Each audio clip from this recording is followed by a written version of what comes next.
Olá, paz do Senhor. Estamos começando mais um podcast, O Testemunho. Motivo de bastante alegria nós estarmos aqui. Mais uma vez o Senhor tem nos permitido levar até você um testemunho edificante, um testemunho que pode ir de encontro ao seu lar, à sua vida particular, tocando em seu coração. Hoje nós estamos aqui e eu já gostaria de fazer um convite, a qual eu faço todas as vezes, para você que talvez ainda não se inscreveu no nosso canal Vigília Vasos Escolhidos. Eu convido você, participe conosco, se inscreva, você irá nos ajudar em muito. E nesta noite nós estamos aqui para trazer até você uma história real de vida contada. Aqui a voz se torna realidade para vocês que nos acompanham. Neste momento eu gostaria de estar apresentando a todos vocês o nosso irmão, amigo que Deus tem nos dado esse privilégio de conhecer. Hoje tem um jovem sentado aqui na mesa do testemunho, um jovem pregador que Deus tem levantado na geração de jovens pregadores de hoje. E ele é daqui da região de Campinas, a região metropolitana. Eu quero dizer para você, seja bem-vindo, meu jovem, fica à vontade. Aqui você tem a liberdade de testificar a obra a qual Deus, na pessoa de Jesus Cristo, vem fazendo sobre a sua vida, sobre a sua família, sobre o seu ministério. Seja bem-vindo nesta noite. Meus irmãos, recebam todos a paz de Cristo. Meu nome é Tiago Henrique, para quem não me conhece. É uma honra estar aqui no podcast O Testemunho.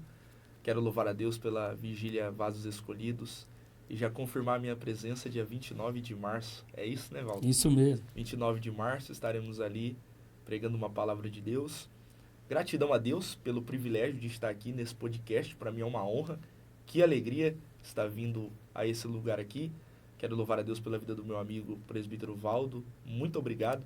Eu me sinto muito feliz de estar aqui com vocês. Glória a Deus. Como de costume, eu gostaria de deixar para vocês, Deus já tem tocado aos nossos corações aqui através da sua palavra, eu quero deixar para a sua meditação e para a introdução do nosso testemunho. A palavra de Deus está escrita no Evangelho de Jesus Cristo, segundo escreve Lucas, no seu capítulo 4. Eu quero fazer menção a partir do versículo 16, que diz: Jesus foi à cidade de Nazaré, onde havia crescido. Era um sábado, conforme o costume, ele foi até a sinagoga, ali ele se levantou para ler as Sagradas Escrituras. E ele leu o livro do profeta Isaías. Quando ele abre o livro e encontra, está o lugar onde está escrito assim: O Senhor me deu o seu Espírito, ele me escolheu para levar boas notícias aos pobres e me enviou para anunciar a liberdade aos presos, dar vista aos cegos, libertar os que estão sendo oprimidos e anunciar que chegou o tempo em que o Senhor salvará o seu povo. Numa outra leitura vai dizer: e o Espírito do Senhor está sobre mim, numa outra tradução bíblica. Mas o texto é o mesmo. Então, nesta noite eu estou perante um jovem pregador que já se apresentou, o Tiago, evangelista Tiago, e é um menino inspirado em levar a palavra de Deus. Tiago, conta um pouco sobre sua história de cristão. Convenção, não, porque eu já sei que você já vem desde criança no caminho do Senhor. Mas pode trazer uma introdução aí, contando um pouco a respeito de quando você... Ok. Meus irmãos, então, para quem não me conhece, eu tenho 22 anos de idade. 22 anos com cara de 15, né? Eu tenho 22 anos de idade e esse ano eu completo 23 anos. Eu sou um homem casado, muito bem casado. Eu também já quero mandar um beijo para minha esposa, que vai assistir lá em casa, Victória. Eu falo assim, irmão Valdo, que a vitória é do povo de Deus, mas a victória é só minha. Ô, glória! Deus abençoe a vida dela. E toda a vida a gente usa a expressão, né? Várias pessoas usam essa expressão, berço evangélico, né? Para dizer que veio da igreja, que nunca teve a infelicidade de passar pelo mundo secular. Toda a vida eu sempre fui da igreja, sempre estive aos pés do Senhor. Eu morei com a minha avó até os 9 anos de idade. A minha avó hoje descansa no Senhor. Foi a minha avó que me ensinou a ler a Bíblia, foi a minha avó que me ensinou a orar, foi a minha avó que me levava para culto. E na casa de vovó tinha um crivo, né? Todo dia antes de dormir tinha que ler um capítulo da Bíblia e orar de 20 a 30 minutos. Então, desde pequeno, desde que eu me dou por gente, vamos dizer assim, eu sou da igreja e dos caminhos do Senhor. Glória a Deus. E falando a respeito, então, que você vem, aí eu sou obrigado a fazer uma pergunta, espero que você possa até compartilhar com os nossos telespectadores. Então, você já nasce dentro de um desafio, porque foi criado pela avó, você perdeu os pais cedo, o que acontece aí nessa trajetória? Na verdade, esse desafio, entrando nesse contexto de desafios, né? Eu morei com a minha avó até os 9 anos de idade porque a minha família passou por uma batalha interna. E essa batalha interna eu não perdi, graças a Deus, os meus pais. A minha mãe e meu pai até hoje são vivos, graças a Jesus. Mas eu morei com a minha avó até os 9 anos de idade porque logo assim, ainda quando eu era bebê,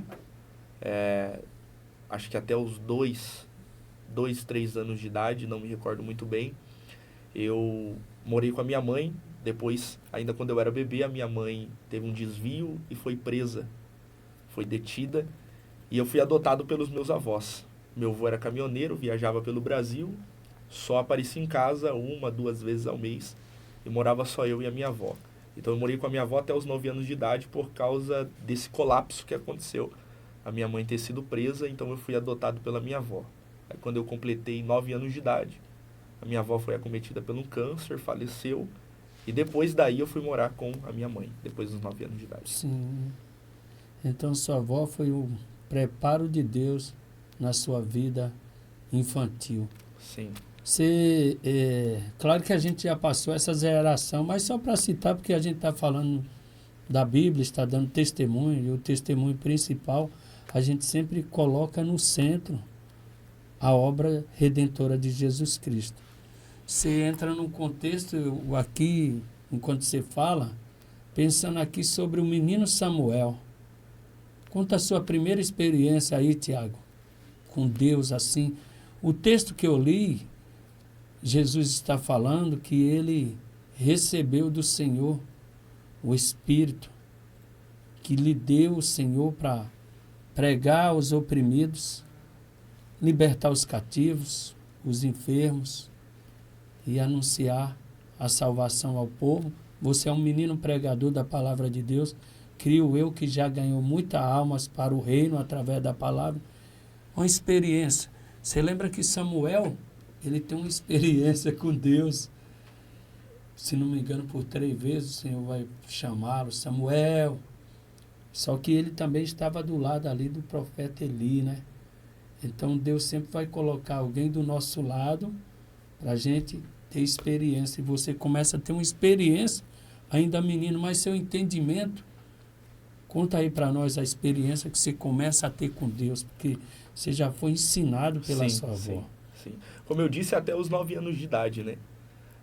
Todo dia antes de dormir tinha que ler um capítulo da Bíblia, fazer uma oração, orava ali de 20 a 30 minutos. Não perdia culto. Minha avó era da Igreja do Evangelho Quadrangular, uma denominação que eu amo até os dias de hoje, prego quase todos os meses no Ministério Quadrangular. E a minha primeira experiência com Deus, eu acho que foi quando eu comecei a pregar.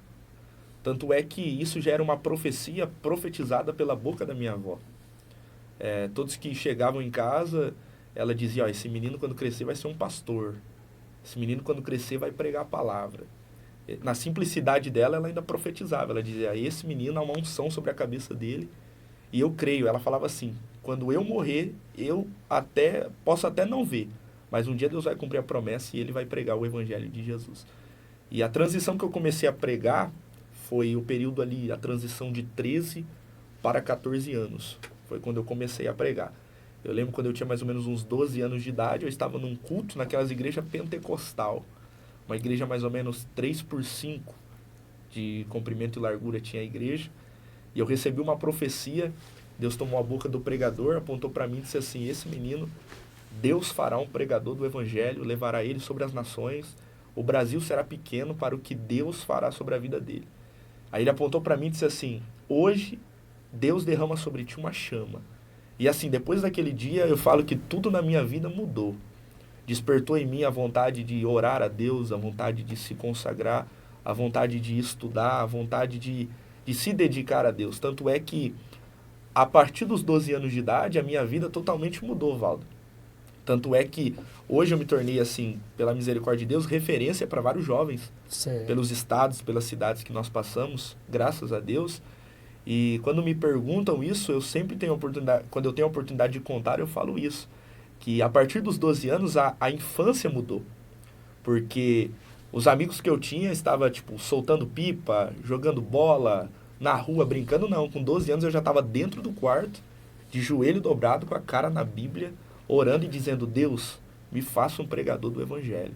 Então, uns estavam jogando bola, outros estavam conhecendo os pecados do mundo, outros estavam soltando pipa, namorando, no celular, no computador. Eu estava de joelhos dobrados dentro do quarto, com a cara na Bíblia, dizendo, Deus, faça de mim um pregador do Evangelho. Então, a partir dali, eu falo que foi a primeira experiência a se isolar de tudo, entrar dentro de um quarto, orar a Deus, descer com a cara na Bíblia e dizer, Deus, me faça um pregador do Evangelho. E aqui hoje estou eu, já vai fazer esse ano 10 anos. Comecei a pregar mais ou menos com 13. Esse ano eu faço 23, mais ou menos 10 anos levando a palavra de Jesus.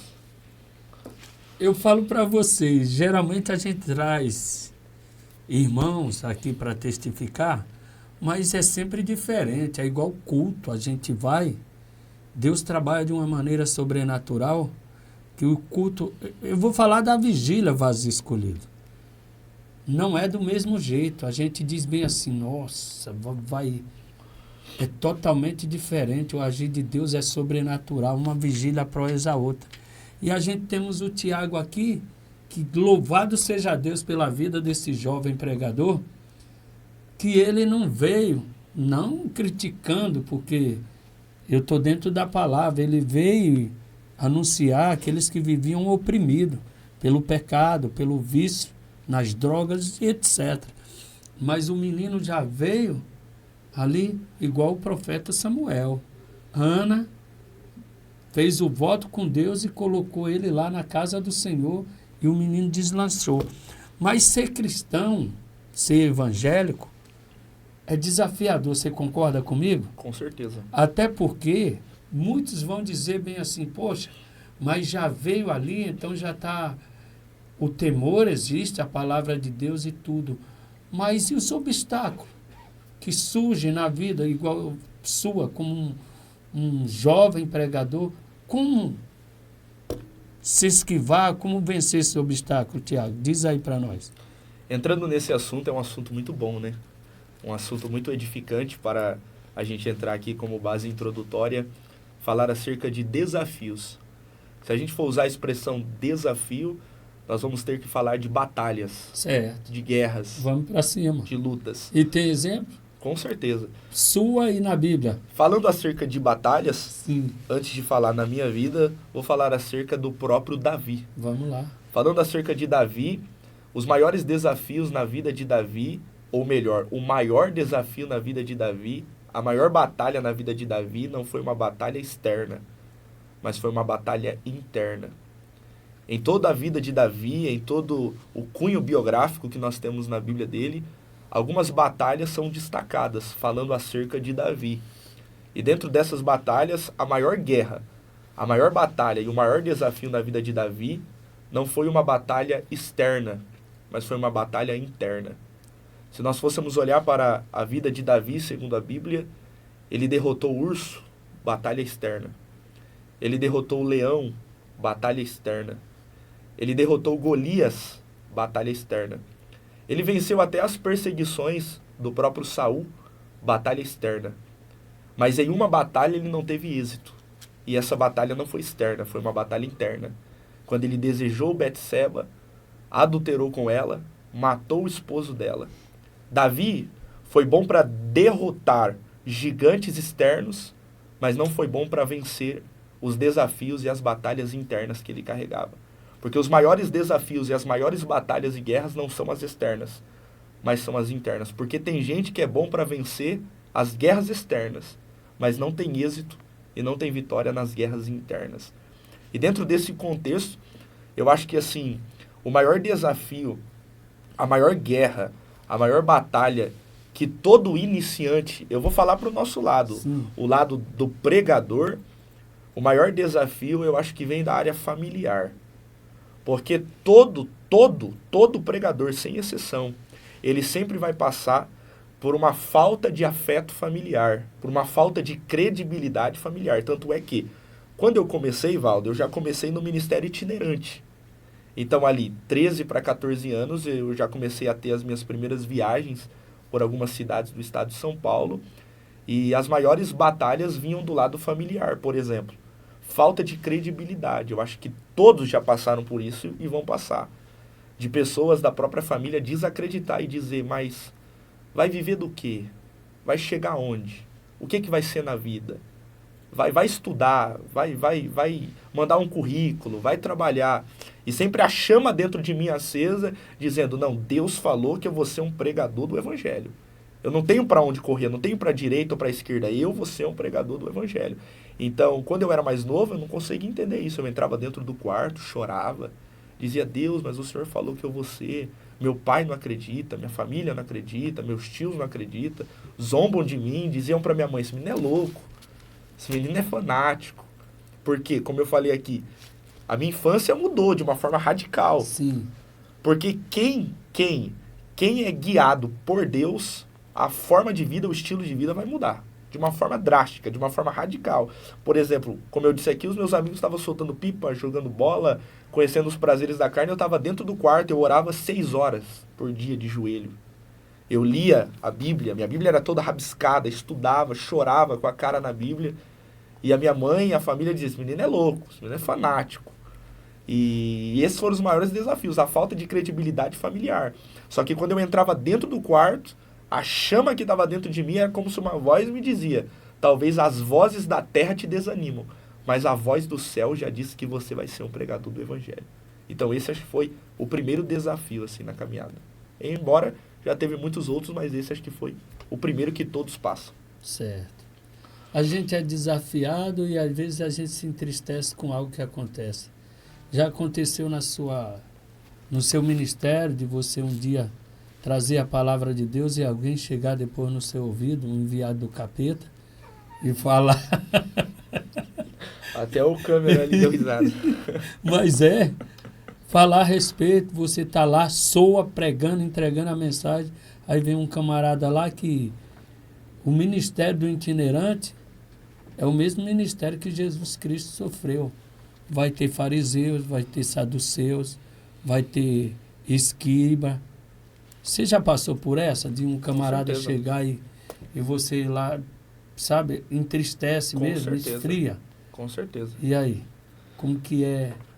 Assim, eu acho que todos que estão no caminho correto sempre vai passar por isso. Já aconteceu diversas vezes. Por exemplo, de você pregar aquela mensagem, 1 hora de pregação, uma mensagem bíblica, uma mensagem positiva, Jesus curar, Jesus salvar, Jesus batizar, Jesus fazer sinais e prodígios no culto, e acabar o culto vir alguém para tentar te desanimar. Dizendo, mas eu não gostei disso, mas você pregou muita história, mas você entrou muito profundo. Aqueles, mas você gritou demais, mas aumentou muito a voz, mas eu não gosto de barulho, mas eu não gosto disso. Mas isso vem não para nos tentar desanimar, mas para nos fortalecer. Né? Certo. Embora, por exemplo, eu já passei por várias coisas de pessoas que você vê que está certo que você pregou, você vê que está certo que você falou, e a pessoa vem com uma mentalidade toda distorcida, uma interpretação toda contraditória, e tentar te reverter naquilo que foi pregado. Mas isso daí é fichinha para quem está no caminho certo. Certo. E como que é assim sua vida ministerial, falando sobre a igreja? A cobertura espiritual, os pastores, como que que é o apoio que você tem.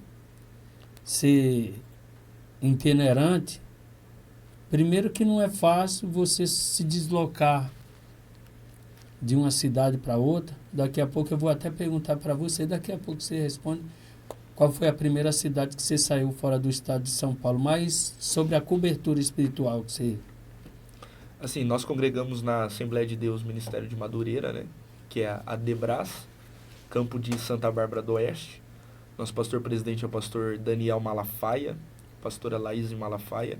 Nós congregamos em uma congregação de bairro, no bairro Jardim Amélia. O pastor lá é o pastor Estevão Rangel e a esposa dele é a irmã Gra. Nós estamos debaixo da bênção dos nossos pastores-presidente e dos nossos pastores locais. E assim, os nossos pastores conhecem o nosso ministério, conhecem a nossa casa, conhecem a nossa família e super entendem. Nós temos o apoio do nosso pastor, porque assim, o pregador, para ele ter êxito no ministério, ele tem que ter 3 apoios. Sim. O primeiro apoio é o apoio de Deus. O segundo apoio é o apoio da sua casa, se ele é casado, da sua esposa, da sua família. E o segundo apoio é o apoio do seu pastor, é o apoio do seu ministério. Então, louva a Deus pela vida dos nossos pastores, que super entendem, oram e apoiam o nosso ministério. E agora, a respeito de primeira ministração fora do estado de São Paulo. Qual estado você foi e como foi? Conta aí para nós, uma experiência, porque eu estou vendo em você assim, logo, logo, isso aqui eu estou falando pela direção da palavra de Deus, que diz, ide por todo mundo. Eu acredito que Deus vai levar você em lugares bem distantes e ali você vai ter que ter todo aquele processo de entender a cultura, as etnias, tudo mais. Mas onde você foi assim? Eu comecei a te acompanhar agora e já virei de todo o coração. Já veio uma grande empatia pela sua pessoa, viu? Deus abençoe, mas Amém. Conta aí. Eu fui, irmão Valdo, o telespectador, a minha primeira viagem, o coração palpitou. A minha primeira viagem é até um pouco engraçado, né? Sim. Porque assim, hoje eu acho que a gente não tem mais coragem. Vou ser sincero, hoje a gente não tem mais coragem de fazer isso. Mas a minha primeira viagem foi quando eu tinha 15 anos de idade, fora, né? Sim. Fora do estado de São Paulo. Foi numa cidade chamada Sideirópolis, no estado de Santa Catarina, do lado de Criciúma. Eu ia pregar num congresso lá. Aliás, esse congresso era extensionado dos Gideões Missionários, da última hora, era uma extensão dos Gideões na cidade de Sideirópolis. E naquele dia eu viajei 15 horas de ônibus. 15 horas de ônibus, eu lembro até hoje. Sozinho? Foi um desafio. Hoje eu não tenho muita coragem de fazer isso. E sozinho? Sozinho. Meu Deus. Sozinho, 15 anos de idade.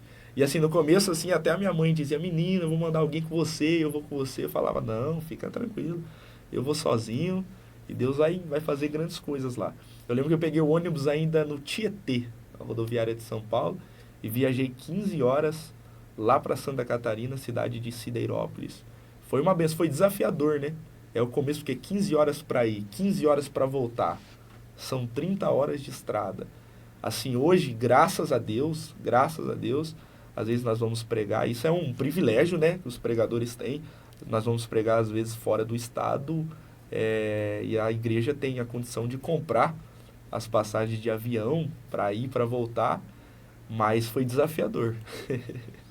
E como que é assim, você chega num local assim, porque a gente está acostumado, muda tudo, né? Cultura, dialeto, como que é assim, globalizando no geral, a gente sair para ministrar a palavra de Deus.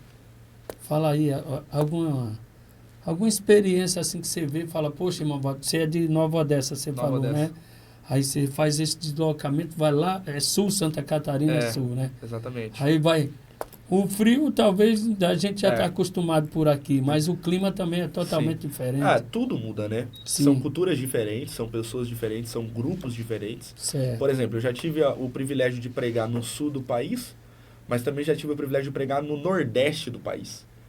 Então, assim, no âmbito secular, se a gente for falar de clima, é totalmente diferente. Se a gente for falar de fala, se a gente for falar de culturas, de métodos, são totalmente diferentes. E falando acerca desse assunto, eu me lembro até uma experiência, algo fantástico que aconteceu, já que a gente está entrando nesse assunto de viagem, de experiência. Eu tive o privilégio de pregar no estado da Bahia, na cidade de Luiz Eduardo Magalhães. Bahia ainda é considerado o nordeste do país. E eu fui pregar numa vigília, a vigília era de 12 horas, a vigília.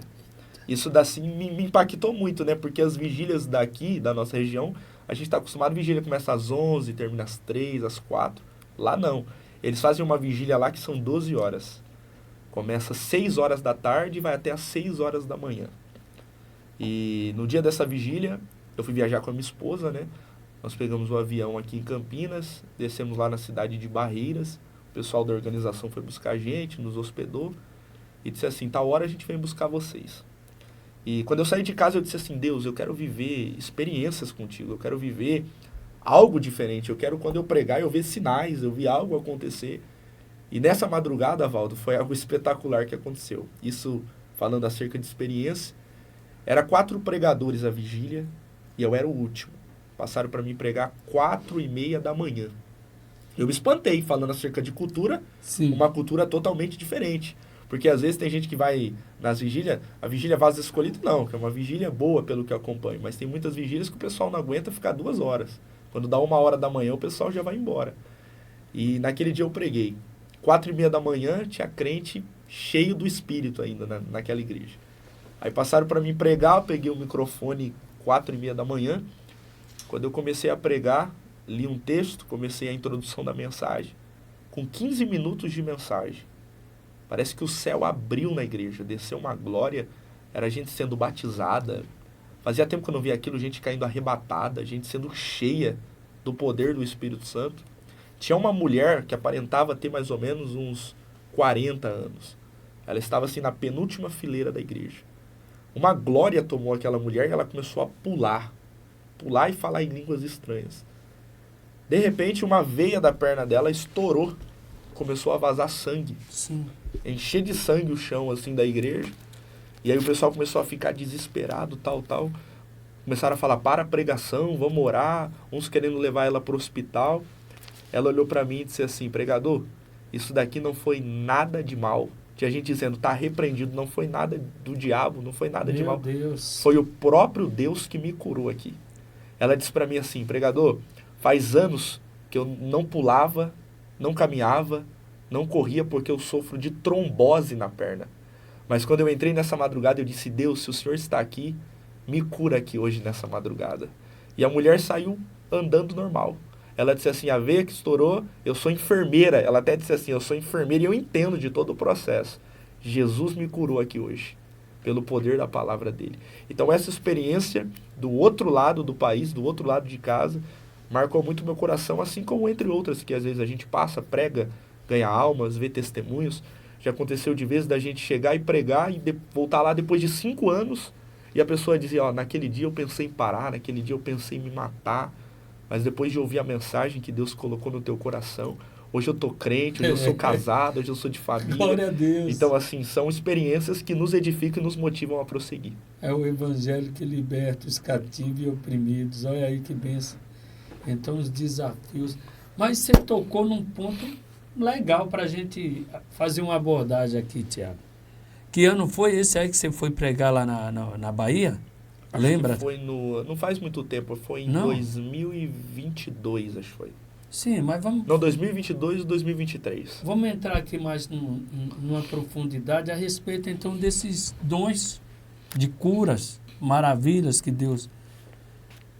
Eu até no outro podcast, eu conversando aqui com o apóstolo Canarinho, ele também veio dar um testemunho tremendo. Eu fiz essa mesma pergunta. Os dons cessaram? O que você, como um jovem pregador, a manifestação de Deus foi no momento em que você ministrava a palavra de Deus? O que você pode responder a respeito disso, Tiago? Nós acreditamos que os dons não cessaram. Sim. Sendo nós pentecostais e acreditamos no poder, na manifestação do Espírito Santo. Existe uma fala que me marca muito, que é assim, nós somos pentecostais desde 1910. Certo. Porque para quem conhece a história só não sabe... é corintiano, né? É, isso aí. Porque quem conhece a história do pentecostalismo sabe que essa grade de ensino, essa teologia, esse marco, ela veio da América, veio dos Estados Unidos, pelos 2 missionários suecos, que foram Daniel Berg e Gunnar Wingre, passaram pelo avivamento, que marcou a história, que foi o avivamento da Rua Azusa, Certo. receberam o poder do Espírito Santo e uma mensagem profética. Deus disse para eles que enviaria eles para uma terra chamada Brasil, e lá Deus começaria um avivamento. Então, quando o pentecostalismo, essa chama, chegou no Brasil, no ano de 1910, até então a história diz que a primeira mulher a falar em línguas estranhas e ser batizada pelo Espírito Santo no Brasil foi a senhora Celina de Albuquerque, era o nome dela. E nós cremos nos dons, na manifestação de dons, piamente. Quem fala que os dons cessaram, além disso não ser bíblico, não ser teológico, não é coerente. Porque o Espírito Santo desceu em Atos capítulo 2 e até os dias de hoje permeia com a igreja e até a volta de Cristo estará com a igreja. Nós cremos nisso. Sim. E aí eles foram descer lá na minha terra, lá, você não sabia não, eu sou paraense, né? Belém do Pará. Eu morava lá, eles falam muito a respeito de as cidades, igual aqui tem São Paulo, aí tem a região metropolitana, Campinas e tudo, a gente fala as cidades dos interiores, lá uma pequena cidade, lá hoje já tem bastante habitantes, mas a gente ainda era do tempo ainda misturado com o povo indígena, entendeu? Que lá nessa parte aí tem bastante. Tiago, nesse contexto que nós estamos falando sobre os dons, sobre as operações de maravilha que Deus realiza, hoje a gente enfrenta uma problemática grande, que é... Antes a gente via muito a manifestação de pessoas que adentravam dentro da igreja, e às vezes carregadas de demônios, essas coisas assim. Hoje a gente não vê muito. E qual é o desafio hoje que nós como pregadores, principalmente você como itinerante, vê hoje em dia, que você vai em bastante igreja e tudo, o desafio que nós enfrentamos hoje, o mundo adentrando na igreja e a hierarquia maior, como lidar? Até porque você também está num ministério grande, que é o Ministério de Madureira. Como você vê seu ponto de vista? O meu ponto de vista é até algo que pode servir de referência para alguém e pode marcar o coração de alguém. O meu ponto de vista é sermos um Daniel no meio da Babilônia. Forte, muito bem. Devemos ser um Daniel no meio da Babilônia. Daniel capítulo 1, a Bíblia diz que são levados 4 jovens, Valdo, para dentro de Babilônia, para o palácio do rei, de 17 anos de idade cada um, mais ou menos segundo a história. Daniel, Ananias, Misael e Azarias tiveram seus nomes alterados para Beltesazar, Sadraque, Mesaque e Abednego, e foi colocado algo diante deles, foi colocada uma proposta diante deles, uma mesa de manjar, de banquete, de todos os frutos que continha dentro de Babilônia, e a Bíblia diz assim: e Daniel ausentou-se no seu coração o termo de não se contaminar com os manjares do rei, com os manjares de Babilônia. Então, dentro dessa discussão, às vezes nós vemos os mais tradicionais dizendo o mundo está entrando dentro da igreja. Às vezes nós vemos os mais liberais, né? Os que aceitam tudo, dizendo vamos fazer isso para atrair os jovens. Vamos colocar isso para atrair quem está do lado de fora. Mas para atrair quem está do lado de fora, não precisa se contaminar com o que é de fora. Porque o que está fora não precisa entrar para dentro. É o que está dentro que precisa sair para fora e resgatar quem está fora. Então, se a palavra não libertar, nada mais liberta. Se a palavra não fazer, nada mais faz. Não precisa trazer o mundo para dentro da igreja. Não precisa trazer o que está fora para o lado de dentro. Então, nós precisamos ser um Daniel no meio da Babilônia. Ausentar-se dos prazeres e decidir não se contaminar. É isso que precisamos ser. Certo. Nós vemos aqui, vocês que nos acompanham, um testemunho edificante de transformação de vida, de superação do evangelista Tiago. Nós estamos aqui falando a respeito dos acontecimentos também na nossa atualidade. Dentro desses acontecimentos, Tiago, nós vemos assim, hoje a gente tem um desafio muito grande em lidar com as oposições. poderíamos até falar assim, se eu trouxesse aqui sobre Neemias, quando Neemias, e aqui eu vou incluir você é criado, eu vou dizer bem assim, como você vem já com o ensinamento da Bíblia desde 9 anos, 8 anos de idade, então eu posso até conjecturar dizendo bem assim, mesmo que você falou a respeito, não estou falando da moradia, mas você fez um exemplo aqui, que era bem humilde os lugares que vocês moravam ainda, que você morava com sua avó, mas a gente dentro da igreja, a gente está aprendendo, a gente está, que nem Neemias estava servindo o rei num palácio, mas de repente ele recebe uma chamada como a tua chamada, que é itinerante, só que ele tinha que ir, você usando aí como base o livro de Daniel a respeito dos 4 jovens, que nós vamos ver que vai falar justamente dos cativos da Babilônia, e essa chamada que você tem para ir restaurar. Só que eu quero fazer uma pergunta para você aqui. Como é você sair e saber que tem alguém interno contra o seu ministério? Porque tem, você sabe Com disso. certeza.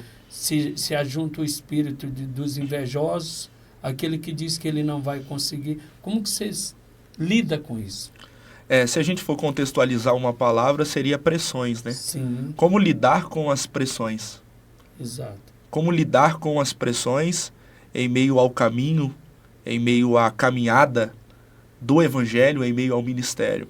Existe uma frase, até uma mensagem que eu prego, que me marca, que é assim, o processo não mata, mas ele revela a utilidade.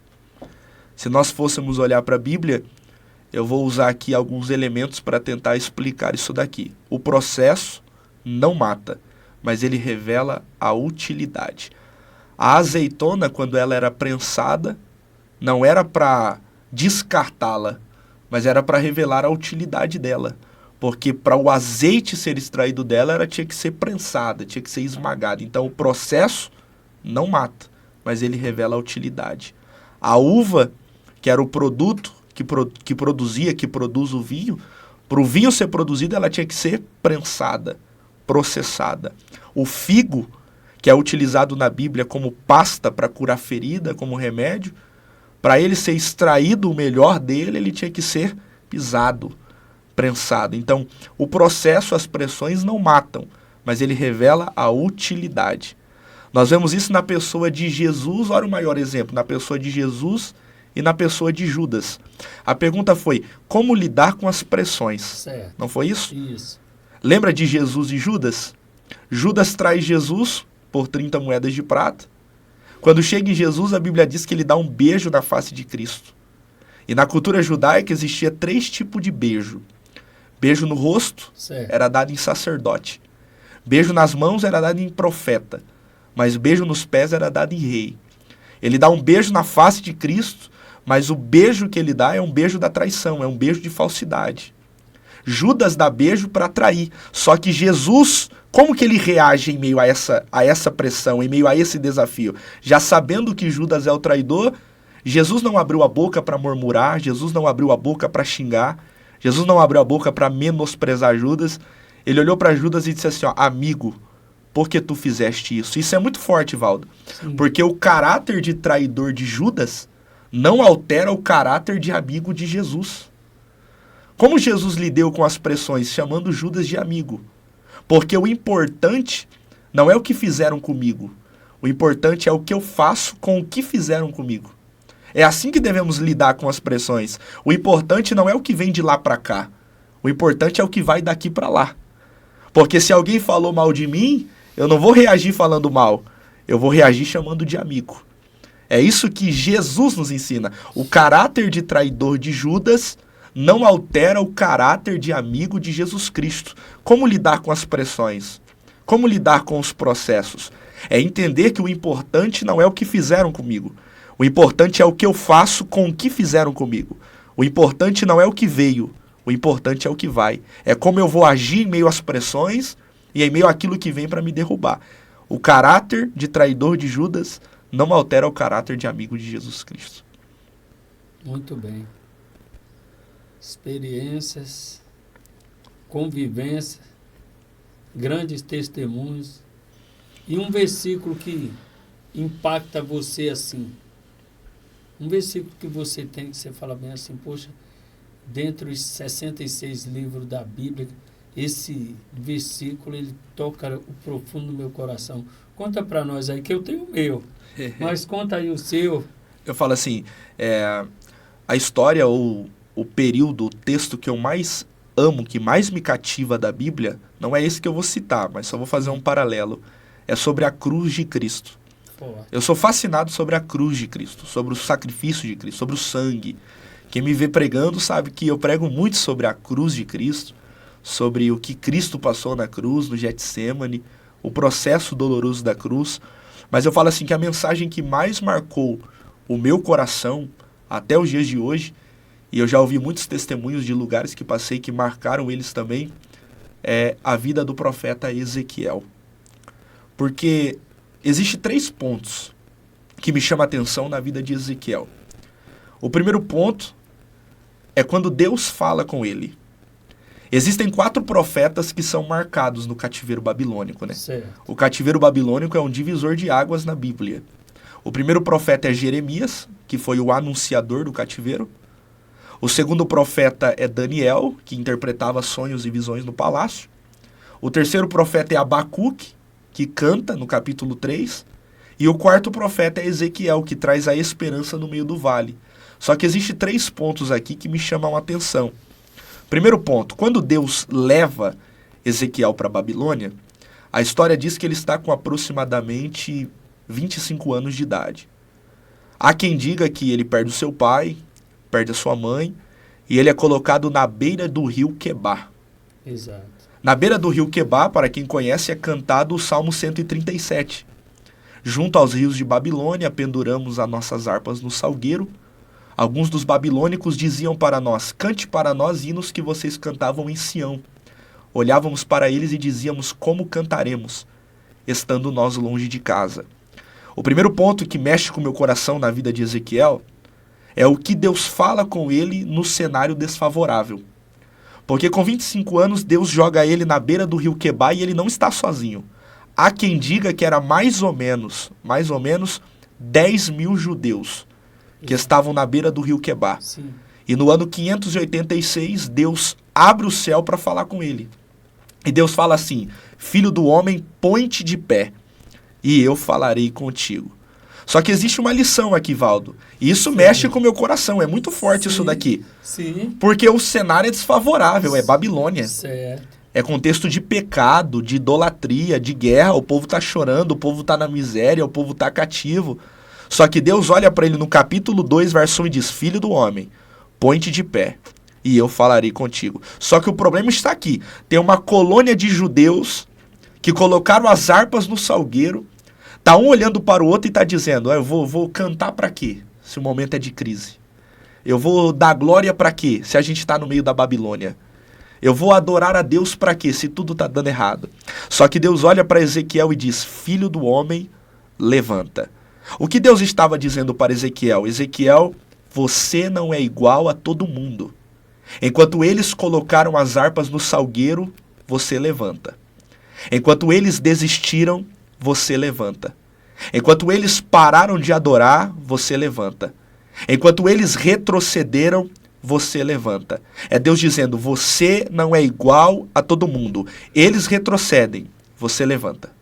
Eles param, você levanta. Eles desistem, você levanta. Então a primeira lição é entender. O cenário é desfavorável, o cenário é de crise, o cenário é de guerra, o cenário é totalmente de pecado, é totalmente de um contexto desfavorável, é improvável. Muita gente parou, muita gente desistiu, muita gente retrocedeu, mas Deus está olhando para ele e está dizendo, você levanta. Segundo ponto que me chama a atenção em Ezequiel é que Ezequiel é o profeta que não tem escolha. Por que o profeta que não tem escolha? Ele é levantado por Deus para viver algo que ele foi treinado, que ele nunca foi treinado para ser. Porque dentro do contexto aqui, Ezequiel não foi criado para ser um profeta. Ezequiel foi criado para ser um sacerdote. O pai dele era Buzi, como diz o capítulo 1, verso 5, e Buzi era sacerdote. Então, automaticamente, sendo guiado pelos passos do pai, ele teria que ser um sacerdote. Porque como que funcionava a cultura? O menino judeu, com 8 dias de vida, era circuncidado. Exato. Quando ele completava 13 anos, ele passava pelo bar mitzvah, né? A palavra bar mitzvah é uma junção de 2 termos, que bar significa filho, mitzvah significa mandamento. Só que quando ele completasse 30, ele recebia a formação e o impulso para guiar uma vocação. E dentro do crivo judaico, o provérbio 22:6, ensina a criança o caminho que ela deve andar, todo filho de rei era dedicado para ser rei. Todo filho de escriba era criado para ser escriba. Todo filho de sacerdote era criado para ser um sacerdote. Só que Deus olha para ele e diz assim, você não vai ser sacerdote. Quem que é você? Você vai ser um profeta. Então Ezequiel tem que viver algo que ele nunca foi treinado para viver. Eu imagino ele olhando para Deus e dizendo, Deus, eu fui criado para ser igual ao meu pai. Aí Deus olha para ele e diz, não, você vai ser profeta. Eu imagino ele olhando para Deus e dizendo assim, eu fui treinado, eu aprendi o que é ser um sacerdote igual ao meu pai. Deus olha para ele e diz, não, você vai ser um profeta. O terceiro ponto que mais me chama, para a gente encerrar essa pauta aqui, que me chama a atenção na vida de Ezequiel, é que falando de Ezequiel, poderíamos aplicar uma tipologia acerca de Cristo. Porque Ezequiel se parece muito com Jesus. Pensa comigo, Valdo. Ezequiel só começou a profetizar com 30 anos. Eu ia falar agora. Jesus só começou a pregar com 30 anos. Isso. Eu vou de novo, que isso daqui vai virar corte. Volta. Ezequiel se parece muito com Cristo. Ezequiel só começou a profetizar com 30 anos. Jesus só começou a pregar com 30 anos. Ezequiel, por causa da chamada, perdeu pai, perdeu mãe e perdeu esposa. Por causa da chamada, Paulo diz que Jesus se despiu da sua glória e assumiu um corpo de homem. Ezequiel, quando foi levantado por Deus para o ministério, Deus abriu os céus e ele estava na beira do rio Quebar. Quando Deus confirmou o ministério de Jesus, Jesus estava na beira do rio Jordão. Agora, olha isso daqui. Ezequiel foi levado para o meio do vale. Jesus foi levado para o meio da cruz. Ezequiel só foi para o vale por causa dos ossos. Jesus só foi para a cruz por causa de nós. Jesus só foi para a cruz por causa de mim. Jesus só foi para a cruz por causa de você. Então isso me chama a atenção. Ezequiel foi levantado por Deus não para ser igual, para ser diferente. Primeiro ponto. Segundo ponto é que ele tem que viver algo que ele nunca foi treinado para viver. E o terceiro ponto, que ele se parece muito com Jesus. Isso me chama a atenção. Forte. O menino é usado, gente. Coisa linda. Eu fico aqui querendo pular que nem crente pentecostal, cheio da presença de Deus. O menino é usado na palavra, conhecimento profundo, teológico. Não usa o anelzão não, né, Tiago? Não. Teologia profunda e revelação. Essa palavra tocou em você aí dentro do seu lar. Olha que exemplo, olha a tipologia que ele faz. Mas ele que está contando o testemunho.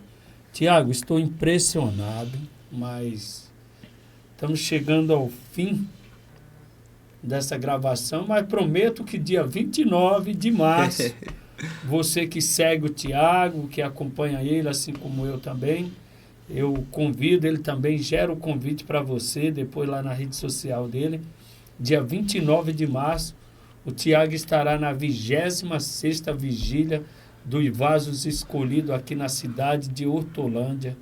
Eu ia pedir para ele terminar, mas o homem já trouxe uma mensagem do céu aqui, inspirada pelo Espírito Santo de Deus. Mas eu quero dizer para você que nos acompanha, clica lá, dá um like, conversa conosco. Somos, como eu costumo dizer, a Vigília Vasos Escolhida é pequena aos olhos humanos, mas grande aos olhos de Deus. São pessoas assim que nós trazemos aqui. Eu não vou falar que, eu costumo dizer, o podcast ele até tem aqui o testemunho, aí faltou um pouquinho aqui, anônimo. Não, pode ser anônimo para o povo, mas para Deus não é não. Deus tem um tempo certinho, Tiago. Eu vou liberar uma palavra profética dentro da Bíblia para você. Amém. Imagina você igual Ezequiel quando você atingir 30 anos de idade. Onde Deus vai te levar? Amém. Eu vejo você como um pregador itinerante, mas vejo Deus trabalhando dentro da tua família. Como que é o nome da tua esposa? Victória. Vitória. Deus vai trabalhar e eu vejo você voando como águia. Amém. Não só no Brasil, mas no exterior também. Que Deus abençoe sua vida. Eu me sinto lisonjeado aqui em tê-lo. Conhecer pessoalmente, nós já fizemos uma selfie lá na Igreja Céu Aberto. Daqui a pouco vamos fazer outra. Um abraço pro pastor Miquel, a pastora Célia. E é assim, queria conversar mais, mas eu prometo para vocês que ele vai estar na Vigília dos Vasos Escolhidos, 29 de março. Volto para você, Tiagão. Fica à vontade aí. Meus irmãos, Deus abençoe. Foi uma honra estar com vocês aqui. Eu peço para você se inscrever aí no canal. Peço para você deixar o seu like, acompanhar aqui esse podcast, acompanhar as vigílias. Todos os vídeos são colocados lá também da vigília, né? Dia 29 já confirma a nossa presença. Estaremos lá pregando uma mensagem de Deus. E eu creio, a expectativa está lá em cima de que Deus fará grandes coisas naquela madrugada. Muito obrigado, meu amigo Valdo.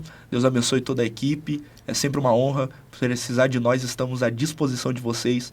Siga a gente lá no Instagram, @TiagoHenriqueOficial com TH. Deus abençoe vocês em nome de Jesus. Nós nos despedimos aqui de vocês.